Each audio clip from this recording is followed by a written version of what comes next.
JN ಕಿಚನಿಗೆ ಸ್ವಾಗತ ವೀಕ್ಷಕರೇ. ಇವತ್ತೊಂದು ಸೊಪ್ಪಿನ ರೆಸಿಪಿಯನ್ನು ತೋರಿಸ್ತಾ ಇದ್ದೇನೆ. ಇದೇನು ಸೊಪ್ಪು ಅಂತ ಗೊತ್ತಾಗಿರ್ಬೋದು, ಹಲವರಿಗೆ ಗೊತ್ತಾಗದೇನೋ ಇರ್ಬೋದು. ಇದು ನಮ್ಮ ಕೊಡಗಿನಲ್ಲಿ ಮಲೆನಾಡು ಪ್ರದೇಶದಲ್ಲೆಲ್ಲ ನಮ್ಮ ಮನೆಯ ಸುತ್ತಮುತ್ತಲಿನಲ್ಲೇ ಸಿಗುವಂತಹ ಒಂದು ಸಸ್ಯವಾಗಿದೆ. ಇದಕ್ಕೆ ನಾವು ಕಾಕೆ ತೊಪ್ಪು ಅಂತ ಹೇಳ್ತೀವಿ, ಗಣಿಕೆ ಸೊಪ್ಪು ಅಂತ ಹೇಳ್ತಾರೆ. ತುಂಬಾ ರುಚಿಕರವಾಗಿರುತ್ತೆ ಇದು. ನೋಡಿ, ಈ ಥರ ಇದರಲ್ಲಿ ಹೂವು ಮತ್ತು ಚಿಕ್ಕ ಚಿಕ್ಕ ಕಾಯಿಗಳೆಲ್ಲ ಇರುತ್ತೆ. ಅದನ್ನೆಲ್ಲ ನೀಟಾಗಿ ತಗೊಳ್ಬೇಕು, ಕ್ಲೀನ್ ಮಾಡಿಕೊಳ್ಬೇಕು. ಎಲ್ಲವನ್ನು ನೀಟಾಗಿ ತಗೊಳ್ತೀನಿ ನಾನು. ಸಬ್ಸ್ಕ್ರೈಬ್ ಮಾಡಿಕೊಂಡು ವಿಡಿಯೋವನ್ನು ವಾಚ್ ಮಾಡಿ.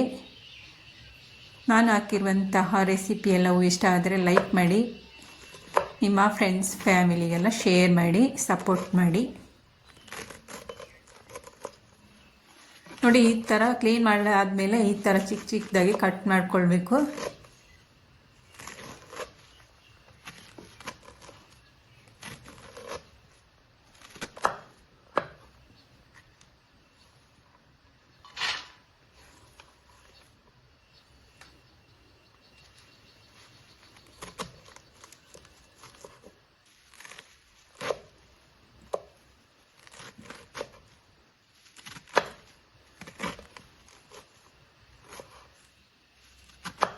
ಇದೇ ರೀತಿ ಎಲ್ಲವನ್ನು ನೀಟಾಗಿ ಚಿಕ್ಕ ಚಿಕ್ಕದಾಗಿ ನಾನು ಕಟ್ ಮಾಡ್ಕೊಳ್ತಾ ಇದ್ದೇನೆ.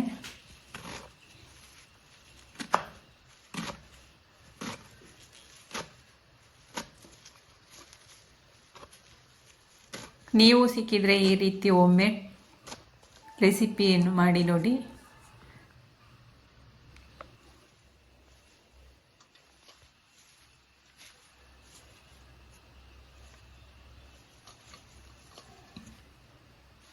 ನಾನು ಎಲ್ಲ ಸೊಪ್ಪುಗಳನ್ನೆಲ್ಲ ಕ್ಲೀನ್ ಮಾಡಿ ಇದೇ ರೀತಿ ಎಲ್ಲ ಚಿಕ್ಕ ಚಿಕ್ಕದಾಗಿ ಕಟ್ ಮಾಡ್ಕೊಳ್ತೇನೆ. ಕಟ್ಟಾದ ನಂತರ ಈ ರೀತಿಯಾಗಿದೆ ನೋಡಿ.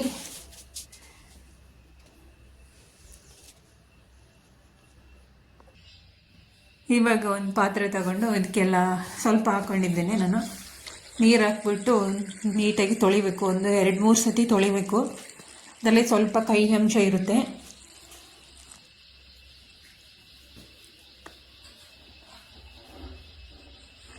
ನಾನು ಕಟ್ಟಾದ ನಂತರನೇ ತೊಳಿತೀನಿ. ಕಟ್ ಮಾಡುವ ಮೊದಲು ಬೇಕಾದರೆ ತೊಳ್ಕೊಳ್ಬೋದು.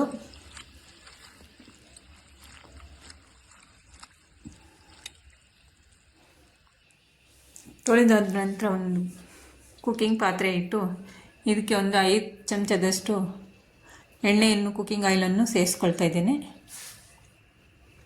ಬಿಸಿಯಾದ ನಂತರ ಇದಕ್ಕೆ ಸ್ವಲ್ಪ ಸಾಸಿವೆಯನ್ನು ಸಹ ಹಾಕ್ಕೊಂಡಿದ್ದೇನೆ ನಾನು. ಇದು ಒಣ ಬೆಡಗಿ ಮೆಣಸಿನಕಾಯಿ ಚಿಕ್ಕ ಚಿಕ್ಕದಾಗಿ ಕಟ್ ಮಾಡಿ ಹಾಕೊಳ್ತಾ ಇದ್ದೇನೆ. 2 ಈರುಳ್ಳಿಯನ್ನು ತಗೊಂಡಿದ್ದೇನೆ, ದೊಡ್ಡ ಸೈಜಿಂದು. ಈ ಥರ ಸ್ಲೈಸಸ್ ಮಾಡಿ ನಾನು ಹಾಕ್ಕೊಂಡಿದ್ದೇನೆ. ಇದಕ್ಕೆ ಈರುಳ್ಳಿ ಹಾಕಿದಷ್ಟು ರುಚಿ ಜಾಸ್ತಿ ಸೊಪ್ಪಿನ ಪಲ್ಯಕ್ಕೆ. ಚಿಕ್ಕ ಟೊಮೆಟೊವನ್ನು ಹಣ್ಣನ್ನು ಕಟ್ ಮಾಡಿ ಹಾಕ್ಕೊಳ್ತೇನೆ. ಇದು ಆಪ್ಷನಲ್, ಬೇಕಾದರೆ ಸೇರಿಸ್ಕೊಳ್ಬೋದು, ಬೇಡ ಅಂದರೆ ಸ್ಕಿಪ್ ಮಾಡ್ಬೋದು ಟೊಮೆಟೊ ಹಣ್ಣು.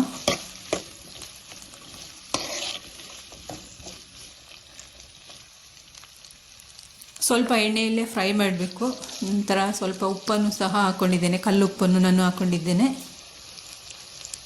ಸ್ವಲ್ಪ ಅರಿಶಿಣದ ಪೌಡರನ್ನು ಸಹ ಹಾಕ್ಕೊಳ್ತೇನೆ, 1/4 ಚಮಚದಷ್ಟು. ಇದಕ್ಕೆ ಹೆಚ್ಚೇನು ಮಸಾಲೆಗಳೆಲ್ಲ ಬೇಡ.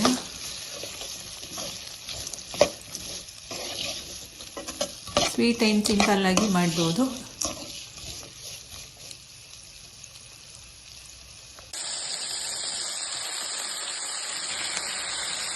ನಂತರ ತೊಳೆದು ನೀರು ಹಿಂಡ್ಕೊಳ್ಬೇಕು. ನೀರಿನಂಶ ಜಾಸ್ತಿ ಇರುತ್ತೆ ಸೊಪ್ಪಲ್ಲಿ.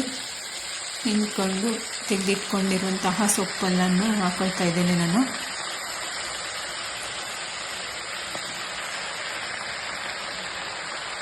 ಇದು ನಮ್ಮ ಆರೋಗ್ಯಕ್ಕೆ ತುಂಬಾ ಉಪಯುಕ್ತವಾಗಿದೆ. ಮೆಡಿಸಿನಲ್ ಸಸ್ಯ ಅಂತೇಳಿದರೂ ತಪ್ಪಾಗಲಾರ್ದು. ಇದು ಶೀತ ಜ್ವರ ಬಂದರೆ, ಮೈಕೈ ನೋವಿದ್ದರೆ ಇಲ್ಲ ಇದ್ದರೆ ಈ ರೀತಿ ಪಲ್ಯ ಮಾಡಿಕೊಂಡು ತಿನ್ಬೋದು.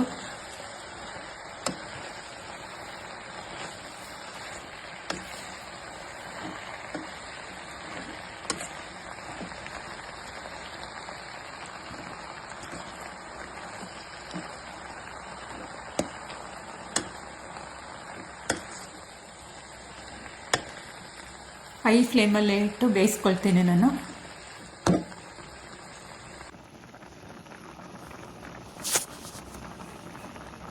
ಇವಾಗ ಇದಕ್ಕೆ ನಾನು ಚಿಲ್ಲಿ ಪೌಡರ್ ಹಾಕ್ಕೊಳ್ತಾ ಇದ್ದೀನಿ. ಗಾಂಧಾರಿ ಮೆಣಸಿನ ಪುಡಿ ಹಾಕ್ಕೊಳ್ತಾ ಇದ್ದೇನೆ ನಾನು. ನೀವು ಬೇಕಾದರೆ ಹಸಿರು ಮೆಣಸಿನ್ಕಾಯಿ ಹಾಕೋಬೋದು, ಇಲ್ಲಾಂದರೆ ರೆಡ್ ಚಿಲ್ಲಿ ಪೌಡರನ್ನು ಸಹ ಹಾಕ್ಕೊಳ್ಬೋದು.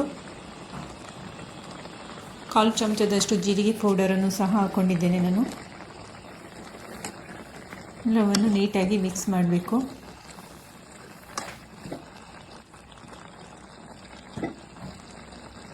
ನಾನು ಮುಚ್ಚಳನ್ನು ಮುಚ್ಚೋದಿಲ್ಲ, ಹಾಗೇ ಬೇಯಿಸ್ಕೊಳ್ತೇನೆ. ನೋಡಿ ಎಷ್ಟೊಂದು ನೀರು ಬಿಟ್ಕೊಂಡಿದೆ ಅಂತ.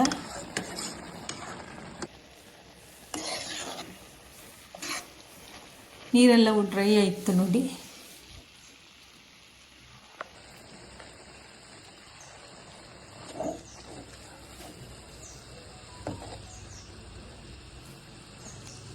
ಡ್ರೈ ಆದ ನಂತರ ನಾನು ಇದಕ್ಕೆ ತೆಂಗಿನಕಾಯಿ ತುರಿಯನ್ನು ಫ್ರೆಶ್ ಆಗಿರುವ ತೆಂಗಿನಕಾಯಿ ತುರಿಯನ್ನು ಹಾಕ್ಕೊಳ್ತಾ ಇದ್ದೇನೆ.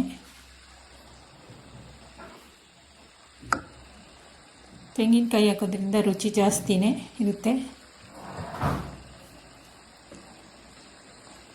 ಇದು ಅಕ್ಕಿ ರೊಟ್ಟಿ, ನಮ್ಮ ಕೊಡಗಿನ ಅಕ್ಕಿ ರೊಟ್ಟಿ ಜೊತೆ ಒಳ್ಳೆ ಕಾಂಬಿನೇಷನ್ ಆಗಿರುತ್ತೆ. ರೈಸ್ ಜೊತೆನೂ ಸರ್ವ್ ಮಾಡ್ಬೋದು.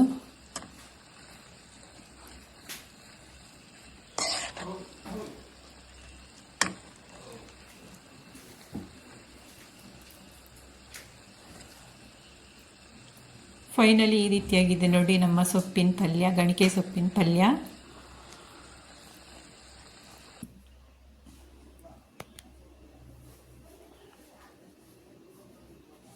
Thank you for watching. ಎಲ್ಲರಿಗೂ ಬಾಯ್.